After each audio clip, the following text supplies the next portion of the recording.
In this video, we are going to explore more about modern chicken farming, in particular some process involved in egg harvesting technology and hatchery that are efficient and save a lot of money to farmers. From the farm to your plate. Whether eggs come from a common chicken or an exotic bird, you must store and incubate them carefully for a successful hatch. Environmental conditions, handling, sanitation, and record keeping are all important factors when it comes to incubating and hatching eggs.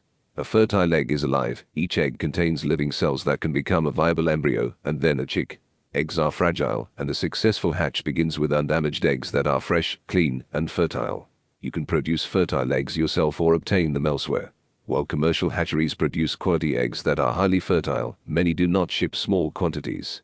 If you mail order eggs, be sure to pick them up promptly from your receiving area. Hatchability will decrease if eggs are handled poorly or get too hot or too cold in transit.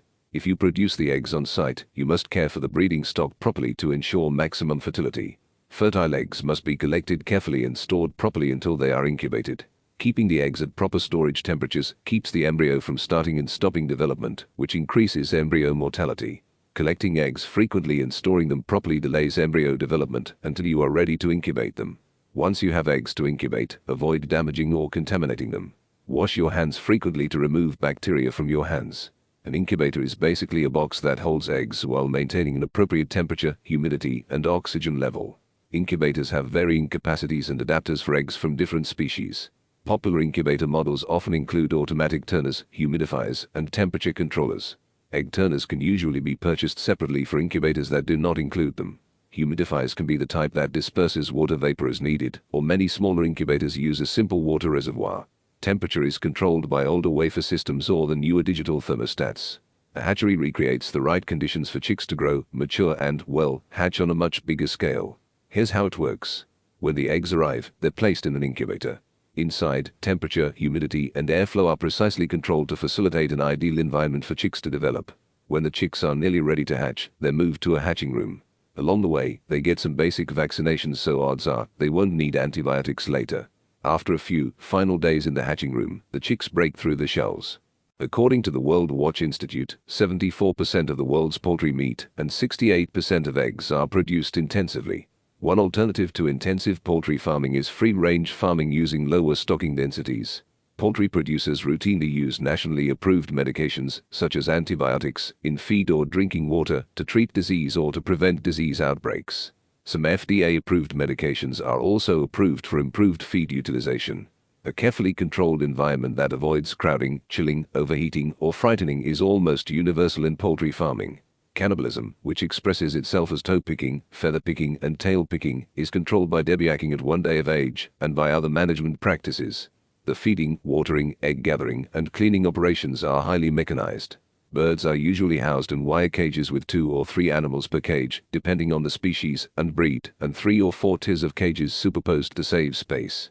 Cages for egg-laying birds have been found to increase production, lower mortality, reduce cannibalism, lower feeding requirements, reduce diseases and parasites, improve culling, and reduce both space and labor requirements. Commercial brooder houses may be very large, having several brooder units, underfloor heat or heat lamps, fan ventilation, automatic waterers and feeders, and large doors through which tractors and litter-removing equipment can pass. Broiler farms raise chickens that supply grocery stores, restaurants, and any place that you would get chicken from to consume. Breeder farms, however, produce the eggs that are sent to the broiler farms after they hatch. Breeder farms are the first step in the process of producing chickens that will eventually be consumed. Artificial selection has led to a great increase in the speed with which broilers develop and reach slaughter weight. The time required to reach 1.5 kilograms live weight decreased from 120 days to 30 days between 1925 and 2005. Selection for fast early growth rate and feeding and management procedures to support such growth have led to various welfare problems in modern broiler strains. Welfare of broilers is of particular concern given the large number of individuals that are produced. For example, the US in 2011 produced approximately 9 billion broiler chickens. Some chicken you buy may be labeled raised without hormones and others may not, but all chicken you buy is free of added or artificial hormones and steroids. In fact, federal regulations prohibit the use of added hormones and steroids in all poultry. The chicken that is labeled raised without hormones must also include a statement saying that no hormones are used in the production of any poultry raised in the United States. So why are modern chickens bigger than those of the past? Modern farming techniques.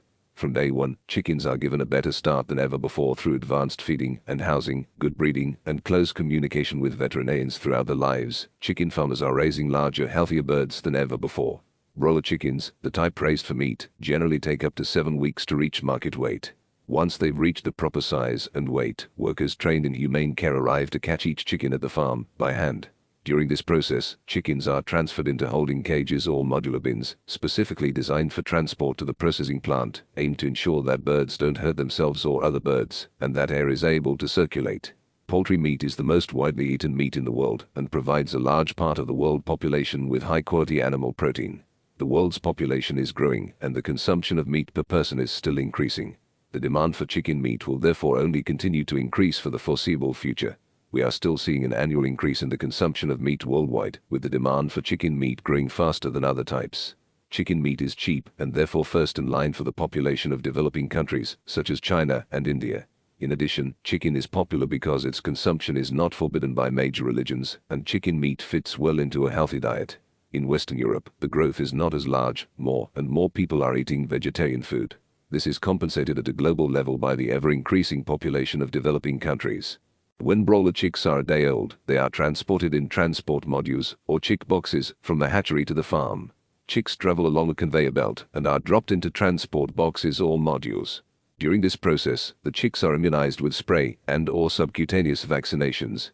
Chickens reared for meat are called broilers or broiler chickens. They originate from the jungle fowl of the Indian subcontinent. The broiler industry has grown due to consumer demand for affordable poultry meat. Breeding for production traits and improved nutrition have been used to increase the weight of the breast muscle. Commercial broiler chickens are bred to be very fast-growing in order to gain weight quickly. In their natural environment, chickens spend much of their time foraging for food. This means that they are highly motivated to perform species-specific behaviors that are typical for chickens, natural behaviors, such as foraging, pecking, scratching, and feather maintenance behaviors like preening and dust bathing. Trees are used for perching at night to avoid predators. The life of chickens destined for meat production consists of 2 distinct phases. They are born in a hatchery and moved to a grow-out farm at 1 day old. They remain here until they are heavy enough to be slaughtered. Regardless of which type of feeding system is used, feeding space is absolutely critical. If feeder space is insufficient, growth rates will be reduced and uniformity severely compromised. Feed distribution and the proximity of the feeder to the birds are key to achieving target feed consumption rates. All feeder systems should be calibrated to allow for sufficient feed volume with minimal waste. Meat broilers are usually slaughtered at approximately 35 to 49 days of age, well before they become sexually reproductive at 5 to 6 months of age. However, the bird's parents, often called broiler breeders, must live to maturity and beyond so they can be used for breeding. As a consequence, they have additional welfare concerns. Meat broilers have been artificially selected for an extremely high feeding motivation, but are not usually feed restricted, as this would delay the time taken for them to reach slaughter weight. Broiler breeders have the same highly increased feeding motivation, but must be feed restricted to prevent them becoming overweight, with all its concomitant life-threatening problems. An experiment on broilers' food intake found that 20% of birds allowed to eat as much as they wanted either died or had to be killed because of severe illness between 11 and 20 weeks of age. Either they became so lame they could not stand, or they developed cardiovascular problems. Broiler breeders fed on commercial rations eat only a quarter to a half as much as they would with free access to food. They are highly motivated to eat at all times, presumably leading to chronic frustration of feeding. Because broiler breeders live to adulthood, they might show feather pecking or other injurious pecking behavior. To avoid this, they might be beak trimmed, which can lead to acute or chronic pain. Mass production of chicken meat is a global industry, and at that time, only 2 or 3 breeding companies supplied around 90% of the world's breeder broilers. The total number of meat chickens produced in the world was nearly 47 billion in 2004. Of these, approximately 19% were produced in the US, 15% in China, 13% in the EU 25, and 11% in Brazil. Consumption of broilers is surpassing that of beef in industrialized countries, with demand rising in Asia. Worldwide, 86.6 million tons of broiler meat were produced in 2014, and as of 2018, the worldwide estimation of broiler chick population was approximately 23 billion. Live shackle slaughter is the most common method of killing broiler chickens raised for food, and is the industry standard for producers in the US. Live shackle slaughter involves unloading conscious chickens from their crates, hanging them upside down from shackles, and passing them through an electrified water bath to stun them before their throats are cut, and they are immersed in boiling water for feather removal, and finally they are processed into various meat products. Other slaughter method is the controlled atmosphere systems.